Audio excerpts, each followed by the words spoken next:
doing the research is not necessarily going to be the fun part, right?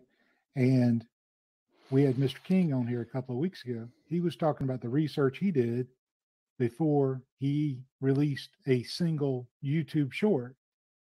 Well, the research he did led him to putting together a video less than a minute, but there was many, many hours of research before that, but it led to 5 million views. So research can be very important. This is counterintuitive to a lot of the suggestion out there on YouTube where everybody says, just hit record. Just go out in the garage and hit record. And your viewpoint seems to be different than that. What do you say to those people that say, just hit record?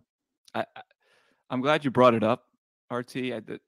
There's a lot of, I call them talking points that have manifested themselves for whatever reason in the how to grow space.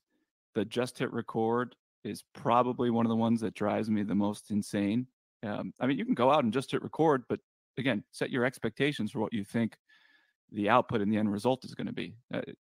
You get out of things what you put into them, and you may get lucky and you might catch a unicorn, but I'm going to bet 9 times out of 10, if you just go out and you hit record, you don't do any research, you don't have a plan, you don't have a rough script, you don't have a target audience, you don't have value that you're looking to provide. Again, I just think you're setting yourself up for unneeded frustration when a little prep and work up front can pay extreme dividends in the end. And you don't get a do-over when you post the video. Once it goes out into the interwebs, it's done. And you can't go back and redo the same topic right away because then you look like a goof. Do you like that clip from our recent live stream? If so, you might want to check out the entire interview over here, or you might want to check out one of our other videos up here.